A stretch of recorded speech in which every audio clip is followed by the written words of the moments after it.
आप देख रहे हैं डार्क फाइल्स। तो चलिए बढ़ते हैं आज की इस कहानी की ओर। Train number 184120।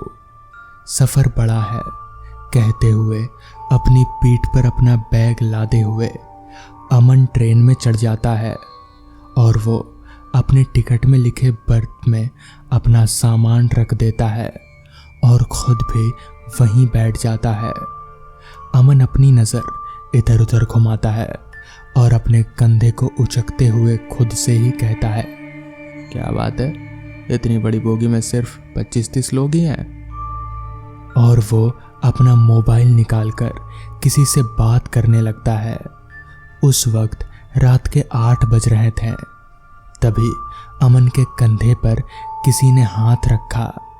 अचानक किसी का हाथ पड़ने से अमन थोड़ा घबरा गया और वो उस आदमी को देखने लगा। वो आदमी अपने हाथ में खाने का पैकेट लिए खड़ा था। अमन के ऐसे देखने से वो बोला, आपका खाना। अमन ने खाना लेते हुए उसे थैंक यू कहा और उसे पैसे दिए। फिर वो आदमी चला गया। अमन अपनी सीट पर खाना रख वॉशरूम चला जाता है। वो वहाँ से फ्रेश होकर वापस अपनी सीट पर आ जाता है और खाना खाने लगता है। खाना खाने के बाद अमन अपने बिस्तर पर लेट जाता है। क्योंकि अमन को सफ़र में नींद नहीं आती थी, इसलिए उसने तय किया था कि वो पूरी रात गेम और मूवी देखकर कटाएगा। इसलिए वो लेट जाता है और गेम खेलने लगता है। गेम खेलते खेलते समय कब गुजरता है अमन को पता ही नहीं चलता। रात के 10 बज चुके थे। ट्रेन एक स्टेशन पर आकर रुकती है और उस स्टेशन से एक आदमी चढ़ता है जो अमन के सीट के सामने जाकर बैठ जाता है और वो अमन को देखकर बोलता है, बेटा जरा पानी मिलेगा क्या, मैं रखना भूल गया हूँ। अमन उसकी तरफ अपनी पानी की बोतल बढ़ाते हुए कहता है, ये रख लीजिए चाचा, आपको आगे ज़रूरत पड़ सकती है। वो आदमी अमन को थैंक यू बोलता है और पानी पीकर वो बाहर की तरफ देखने लगता है। कुछ ही देर में वो फिर से अमन से कहता है, कहाँ जा रहे हो बेटा? अमन मुस्कुराकर जवाब देता है, मेरा सफ़र थोड़ा लंबा है चाचा, मणिपुर के लिए निकला हूँ। अमन की बात सुनकर उस आदमी ने कहा, मतलब कल सुबह तुम मणिपुर पहुँचोगे और आज रात का सफ़र तुम्हारा इसी ट्रेन में है? अमन उस आदमी की तरफ देखकर मुस्कुराता है और वापस अपने मोबाइल में बिजी हो जाता है।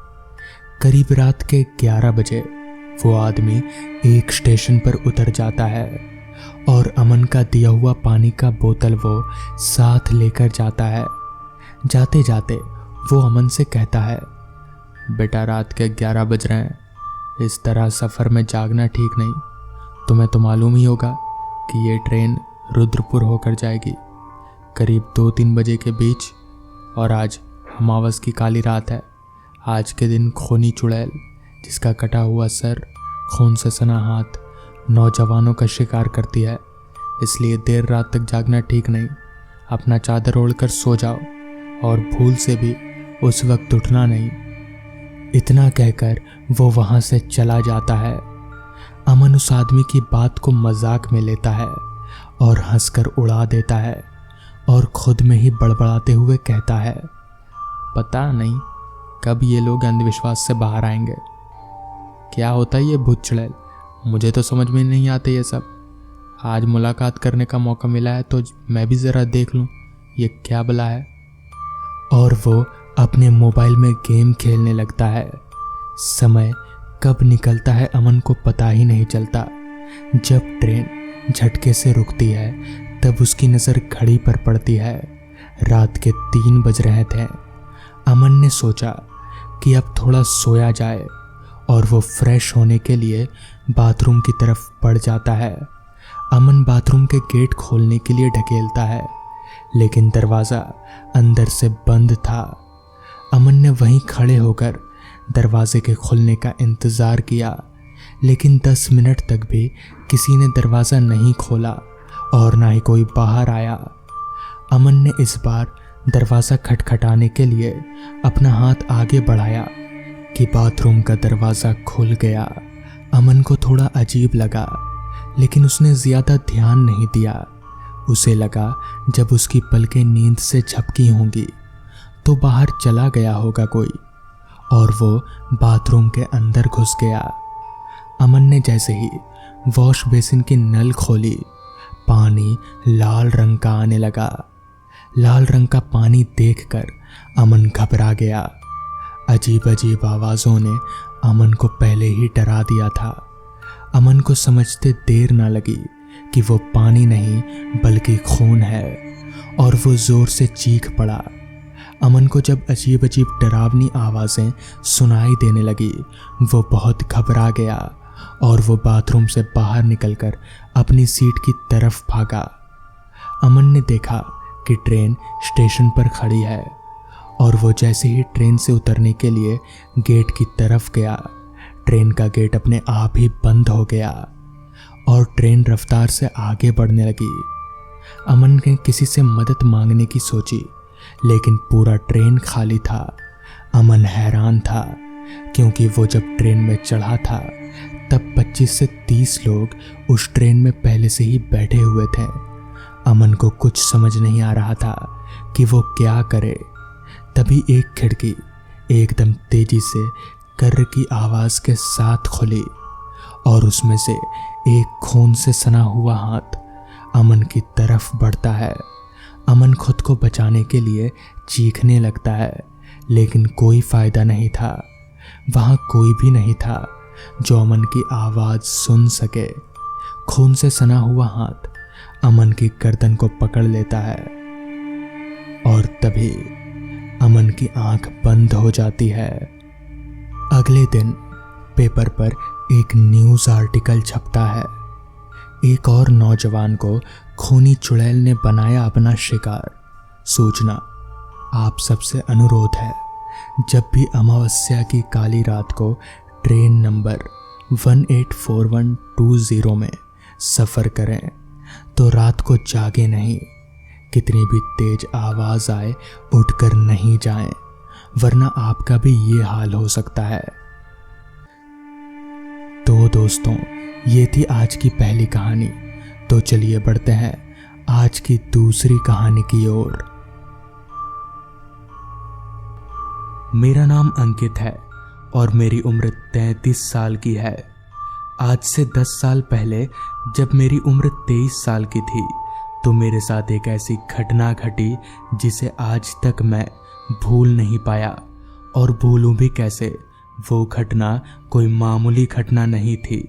खैर, हुआ कुछ यूं था कि आज से 10 साल पहले मैं अपने शहर से काफ़ी दूर दूसरे शहर में रहकर पढ़ाई किया करता था। मैं उन दिनों जिस भाड़े के घर पर रहता था, तो उस घर में 2 और भी लड़के रहते थे जो मेरे साथ ही रहकर पढ़ाई किया करते थे। एक साथ पढ़ाई और रहने के कारण मेरी उनसे काफ़ी अच्छी दोस्ती हो गई थी। उन दोनों में से एक का नाम रवि था और दूसरे का नाम अनमोल। अनमोल भी मेरे ही शहर से यहाँ पढ़ने आया था, लेकिन रवि किसी पीपलपुर गांव से। हम तीनों की दोस्ती इतनी गहरी हो गई थी, हम तीनों का खाना बैठना उठना सब साथ में ही था। ऐसे ही एक दिन हम तीनों दोस्त बैठे बैठे बातें ही कर रहे थे कि तभी अनमोल ने कहा, अरे यार रवि, तुझे गांव में काफ़ी अच्छा लगता होगा ना, चारों तरफ हरियाली, खेत खलियान खुला हुआ। इस पर रवि ने कहा, हाँ अच्छा तो काफ़ी लगता है यार। जिस पर मैंने कहा, अनमोल इस बार छुट्टी मिलने पर अपने घर ना जाकर रवि के गांव चलते हैं, क्यों? रवि ले जाएगा हमें अपने गांव। मेरे इतना बोलते ही अनमोल के हाँ कहते ही रवि ने कहा, हाँ क्यों नहीं लेकर जाऊंगा, ज़रूर लेकर जाऊंगा, मगर एक शर्त पर। मेरे घर के अंदर एक बंद कमरा है, उस कमरे को खोलना तो दूर, उस कमरे की तरफ जाना भी मत। इस पर मैंने और अनमोल ने एक साथ ठीक है कहा, जिसके 2-3 दिन बाद हमारी छुट्टी मिली और हम तीनों रवि के गांव जाने के लिए तैयार हो गए। रवि का गांव यहाँ से काफ़ी दूर है, तो हमें सुबह की ट्रेन पकड़नी पड़ेगी तब जाकर हम रात को उसके गांव पहुंचेंगे। और हमने वैसा ही किया। अगले दिन सुबह 7 बजे की ट्रेन पकड़कर रवि के गांव चलते बने। अनमोल तो गांव जाने के लिए इतना एक्साइटेड था कि वो पिछली रात एक्साइटमेंट के मारे सोया तक नहीं। ट्रेन मुसाफिरों से खचाखच भरी हुई थी और जैसे जैसे स्टेशन आती गई इक्का दुक्का मुसाफिर उतरते चले गए। देखते ही देखते कब दिन का उजाला रात के अंधेरे में बदल गया, पता ही नहीं चला। अब बस रवि का गांव आने में 4-5 स्टेशन ही बच गए थे और थोड़ी देर इंतजार करने पर वो पल भी आ गया जब ट्रेन रवि के गांव के स्टेशन पर रुकी। ट्रेन के रुकते ही हम तीनों दोस्त फटाफट ट्रेन से नीचे उतरे। तो ट्रेन से नीचे उतरते ही आसपास का नज़ारा देखकर हम थोड़ा हैरान हुए, क्योंकि आसपास पूरे स्टेशन पर हमारे अलावा और कोई भी नहीं दिख रहा था। इस पर मैंने रवि से कहा, यार रवि, सारे लोग कहाँ हैं? स्टेशन इतना सुनसान क्यों है? इस पर रवि ने कहा, अरे यार, ये गांव है, यहाँ पर लोग जल्दी सो जाते हैं और अंधेरा होने के बाद जल्दी कोई बाहर नहीं निकलता है। जिसके बाद हम स्टेशन से निकलकर रवि के घर की तरफ चलते बने। रवि का घर स्टेशन से लगभग 3 किलोमीटर की दूरी पर था। तो रवि ने स्टेशन के बाहर खड़े एक रिक्शा वाले से कहा, चाचा, पीपलपुर गांव चलिएगा? जिस पर उस रिक्शा वाले चाचा ने अपना सिर हाँ में हिलाया। तो उसके सर हाँ में हिलाते ही हम तीनों चढ़कर उसकी रिक्शा में बैठ गए और हमारे बैठते ही रिक्शा वाले ने रिक्शा चलाना शुरू कर दिया। हम जिस रास्ते पर आगे बढ़ रहे थे वो रास्ता पूरी तरह से घुप अंधेरे और सन्नाटे में डूबा हुआ था। साथ ही साथ उस रास्ते के दोनों तरफ घना जंगल था। ये नज़ारा शहर में ना के बराबर देखने को मिलता है। तो ये नज़ारा देखकर मैं और अनमोल हम दोनों काफ़ी खुश थे। कुछ देर रिक्शा चलने के बाद रवि ने रिक्शा रोकने को कहा।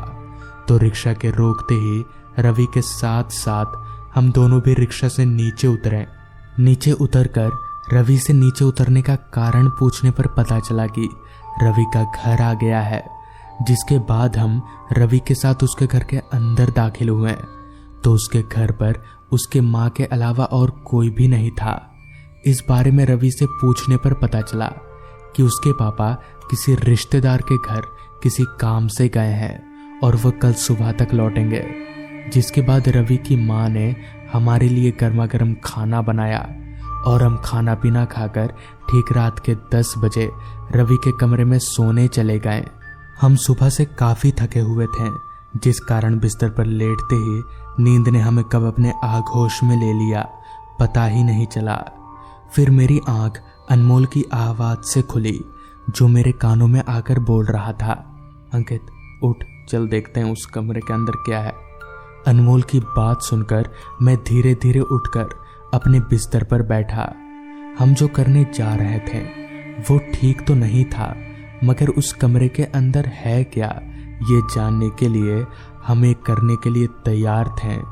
जिसके बाद मैं अपने बिस्तर से नीचे उतरा और मोबाइल का टॉर्च चलाकर धीरे धीरे उस कमरे की तरफ आगे बढ़ने लगा। दबे पांव उस रूम के दरवाजे पर पहुंचकर हमने देखा कि उस रूम का दरवाज़ा लॉक है। जिसके बाद अनमोल धीरे धीरे उस रूम का कुंडी खोलने लगा और दरवाजे की कुंडी खोलते ही हम दोनों दरवाज़ा खोलकर उस रूम के अंदर दाखिल हुए। तो वो रूम पूरी तरह से अंधेरे में डूबा हुआ था। साथ ही साथ काफ़ी सड़ी हुई सी बदबू आ रही थी उस कमरे से, मानो उस कमरे में किसी को काफ़ी सालों से खोला नहीं हो। अभी हम उस कमरे के इधर उधर चारों तरफ देख ही रहे थे कि तभी अचानक उस कमरे से किसी के हंसने की आवाज़ आने लगी। मानो वो हंसी की आवाज़ ऐसी थी कोई काफ़ी सालों से आज़ाद हो गया हो। उस हंसी की आवाज़ सुनकर हम काफ़ी डर गए। जिसके बाद हम तुरंत उस कमरे से बाहर निकलकर भागते हुए वापस से रवि के कमरे में चले गए और दुबक कर अपने बिस्तर पर लेट गए। नींद तो हमें आने नहीं वाली थी, मगर किसी तरह हम आंख बंद करके सोने की कोशिश करने लगे और जिसके आधे घंटे बाद नींद ने हमें वापस से अपने आगोश में ले लिया और अगली सुबह हमारी नींद रवि के चीखने से खुली। रवि ये बोलकर हम पर काफी चीख रहा था कि तुम लोगों को मना किया था उस दरवाजे को नहीं खोलने को, तुम लोगों ने मेरी बात क्यों नहीं मानी। मगर हमने रूम का दरवाजा खोला। इस बात की खबर रवि को कैसे लगी? खैर अब पता चल ही गया है तो हम उसे झूठ नहीं बोल सकते। रवि से काफी डांट सुनने के बाद हमें पता चला कि हम डर के मारे भागते वक्त उस कमरे का दरवाजा बंद करना भूल गए थे। काफी चीखने के बाद रवि ने कहा, अब तुम लोगों का यहाँ रुकना सही नहीं रहेगा, शाम 6 बजे वाली ट्रेन पकड़कर शहर चले जाएंगे हम लोग। और वही हुआ। हम मायूस होकर 6 बजे वाली ट्रेन पकड़ने के लिए वापस से स्टेशन पहुंचे। तो स्टेशन में कुछ देर बैठते ही ट्रेन भी आ गई, जिसके बाद हम तीनों दोस्त वापस से ट्रेन में चढ़कर बैठ गए। ट्रेन भी ठीक अपने समय मुताबिक खुल गई। अभी ट्रेन के खुलते आधा घंटा हुआ ही होगा कि तभी मुझे हल्का होने की ज़रूरत महसूस हुई। घड़ी में 7:30 बज रहे थे। मैंने अनमोल और रवि को कहा, भाई तुम लोग बैठो, मैं थोड़ा हल्का होकर आता हूँ। इस पर रवि ने कहा, ठीक है जा, मगर जल्दी आना। जिसके बाद मैं हल्का होने के लिए ट्रेन के बाथरूम की तरफ चलता बना। हल्का होकर जब मैं वापस से अपनी सीट के पास पहुंचा तो मैंने देखा कि अनमोल और रवि काफ़ी परेशान हैं और मुझे देखकर रवि काफ़ी गुस्से से मुझसे बोला, अरे यार हल्का होने में इतना समय लगता है क्या? इस पर मैंने कहा, भाई अभी तो मैं गया था। इस पर उन दोनों ने कहा, तू टाइम देख। इस पर मैंने जब घड़ी देखा तो मेरा सर एकदम से घूम गया, क्योंकि मैं 7:30 बजे बाथरूम गया था और अभी वक्त 9:30 बजे का हो रहा था। यानी मेरे गए हुए 2 घंटे बीत गए थे। ये सोच सोचकर मैं काफ़ी परेशान हो रहा था। मुझे काफ़ी बेचैनी सी महसूस हो रही थी। जिसके बाद मैं अपने सीट पर से उठा और ताज़ी हवा खाने के लिए ट्रेन के दरवाजे पर खड़ा हो गया कि तभी मुझे एक आवाज़ आई, चाय, गरम चाय। जिसके बाद मैंने उस चाय वाले को बुलाकर चाय लिया और जैसे ही मैंने उस चाय वाले को पैसा देना चाहा तो उस चाय वाले ने कहा, पैसे मत दीजिए साहब, मगर आपको उस कमरे का दरवाज़ा नहीं खोलना चाहिए था। इतना बोलकर वो चाय वाला एक डरावनी हंसी हंसने लगा। मगर चाय वाले को उस कमरे के बारे में कैसे पता चला? अभी मैं ये सोच ही रहा था कि तभी वो चाय वाला हंसते हंसते चलती ट्रेन से कूद गया। ये देखकर मेरे हाथ पैर डर के मारे कांपने लगे। मुझे समझ नहीं आ रहा था कि मेरे साथ हो क्या रहा है, मगर मुझे इतना पता चल गया था कि हम काफ़ी बड़ी मुसीबत में फंस चुके हैं। तो दोस्तों, इस कहानी में बस इतना ही। क्या अंकित, अनमोल और रवि इस बड़ी मुसीबत से बच पाएंगे? ये जानने के लिए देखें इस कहानी का दूसरा भाग हमारे नए चैनल डार्क टीवी पर। वीडियो की लिंक नीचे डिस्क्रिप्शन बॉक्स में दी गई है।